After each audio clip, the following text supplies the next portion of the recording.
So tell me if you think I'm crazy. I just bought this house online without seeing it. The deal was I wasn't allowed to go inside to see the condition or have an inspection. I had to buy it completely blind, sight unseen, which I did for $49,000. Now, was that a smart move? Join me on today's video to find out if I'm an idiot or a flipping genius.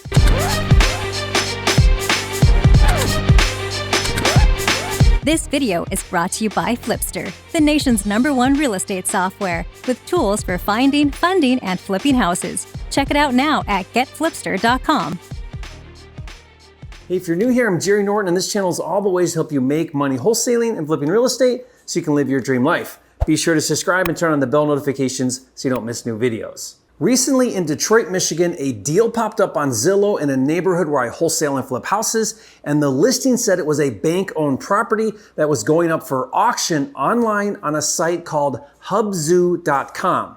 Now, Hubzoo is similar to auction.com, where properties are auctioned entirely online all over the US. And by the way, if you'd like to learn how to find and buy houses at auction, be sure to check out a video I did where I break it down in detail. I'll put the link to that video in the description below for you. This was my first time using Hubzoo, and it was a pretty simple process. I had to get registered and upload my company LLC documents. They did require me to pay a $1,000 deposit on my credit card just to be able to bid.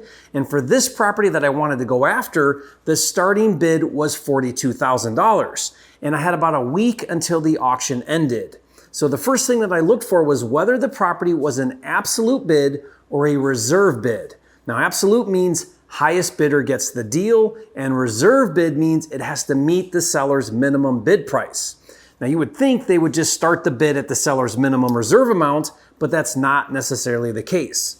This property was not only a reserve bid, but the fine print said that the seller could reject the bid for any reason. So in reality, I wasn't really bidding to buy the house, but rather just making a highest and best offer with a due date. At any rate, I wasn't too hopeful because even if I won the bid, the bank could still say no to my offer. Now, the other thing worth mentioning was that the winner would have to pay a 5% commission. I'm guessing that fee goes to Hubzoo for their auction fee, and that really sucks because when you buy on-market properties with agents, the seller pays the commission, not the buyer, so I had to factor that fee into the total cost when bidding. So the language was really clear that in order to bid, I would have to buy the property as is and sight unseen. That means I could not set up a showing and go inside the home for a viewing or do an inspection. In fact, it said it was still occupied. So I literally had to buy this house blind, which is a little scary if you think about it. It's not like this is a really nice neighborhood. Who knows what the condition is inside? In a minute, I'll explain how I came to my max bid price, but what I liked about this house and why I was interested in the first place is because it had some premium features for that specific market. It was over 1,000 square feet when most homes in that neighborhood are under 1,000 square feet. It's a 3-bedroom and not a 2-bedroom, and it has both a basement and a garage when a lot of homes in that area have either one or the other or neither, but not both. So being a 3-bedroom, almost 1,200 square feet and having both basement and a garage is a premium. And when looking at the comps as of this recording, across the street from my deal is an active home for sale that has identical features for sale for $100,000. And you can see it's clean but not updated. And there is a sold comp one street over, again, similar features, and it's sold for $107,000, and it's not updated at all either.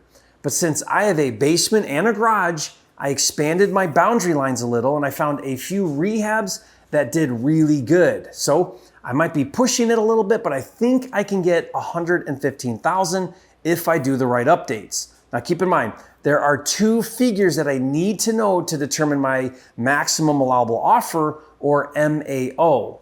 I need to know the resale value or after repair value, which is $115,000, and I need to know the condition, or more importantly, the cost of repairs. Once I know those 2 numbers, I can run the house flipping buy formula to determine my offer price that factors in all of the numbers, including my desired profit on the deal. I don't have time right now to go into detail about that formula, but I do have a great video that breaks it down for you. I'll put the link to that video in the description below for you. And that brings us full circle back to our problem, which is I can't go inside or do an inspection, which means I have no idea what the inside looks like, which means I can't calculate the cost of repairs, which means I can't really figure out what my offer price should be. I'm flying blind. So to move forward, I relied on my 16 years experience doing 1,000 flips just like this house, and I can pretty much cosmetically update the entire house for about $25,000. So hypothetically, if I buy this house for, let's say, $50,000, worst case spend $25,000 in rehab, and so all in all, I'm in for $75,000. I should be able to flip it for $115,000 and probably make a $25,000 to $30,000 profit, which for some is a great spread on a flip, but I'll be honest, I don't like to fix and flip houses like this. I like to see much bigger spreads, but worst case, I could live with this deal if that's what I had to do. So that means anything better than $25,000 on the rehab makes this a great deal. So I decided to set my max bid limit at $50,000, and Hubzu let me do an auto bid where it would automatically increase my bid in increments of $500 if anyone outbid me, capped at $50,000. So at first there were only two bidders, PP and TW, when I entered the bidding at $43,000, and then immediately TW went to $43,500, and then my auto bid kicked in and went to $44,000, and then TW went up $1,000 to $45,000, and then my auto bid went up $1,000 to $46,000. But then TW dropped out and PP re-entered the bidding and bid $48,500. And then my auto bid kicked in and bumped me to $49,000. And then neither PP nor TW bid any higher, and I won the bid at $49,000. And that's how it's done. Now keep in mind, I'm doing all of this remotely 2,000 miles away in my home office in Phoenix, which is so awesome to be able to do this business virtually. And a lot of people ask how I do deals remotely in other markets and make so much money without ever seeing properties in person. So I put together a guide to help you do your first deal virtually in the next 30 days. To get that for free, just go to virtualflipperkit.com. So immediately after winning the bid, I got an email that said, congratulations, but this seller needs to review and decide to accept your bid. So for like 3 days, I was just in the dark. And then I got an email that said the seller accepted my offer and included a digital purchase and sale agreement requesting my electronic signatures. The contract had a price of $49,000 plus a $2,450 commission fee that I had to pay for a total price of $51,450 and a closing date set for a few weeks out. So at that point I was like, now what? I'd sure like to know what I'm buying. So I sent my boots on the ground guy to the property. I told him to check it out, see if it's vacant and what's going on. So he went over, he talked to some neighbors who thought it was vacant. And so he started snooping around, and the next thing you know, he climbed in an open window and got inside and did a video of the interior. Take a look.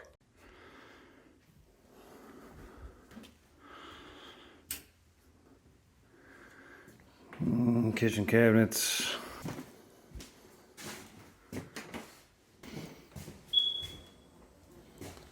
It's the window I came in through. But this room connects back to this living room. So it is vacant, and as you can see, the previously foreclosed owners left some junk, but they left it in fairly decent condition. I mean, there aren't any holes in the wall or anything. For sure, carpet and paint needs done, and the biggest concern is the kitchen.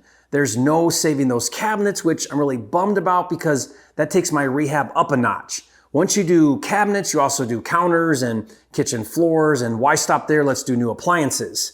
But we discovered a few big wins. First, it has a second bathroom in the master bedroom. Now, it's not very big and it has a stand-up shower, but still, this is a big deal because most of the homes in that neighborhood only have one bathroom. The second big win is the basement is solid. Now, you can have some rough basements in Michigan, and this is a really nice dry basement. Mechanicals look good too. So in case you're wondering how I keep all of my deals organized and on track with so many moving parts, I wouldn't be able to do it without my deal management system called Flipster. If you've never heard of Flipster, it's a cloud-based, all-inclusive deal management system to help you organize, streamline, and automate all of the steps to wholesaling and flipping houses, including fix and flip tools such as a contractor agreement, scope of work, project budget tracker, and my favorite, a paperless contractor management center for invoices, lien waivers, and W-9s. If you're serious about wholesaling and flipping houses, you owe it to yourself to check it out. Just go to getflipster.com to learn more and see it in action.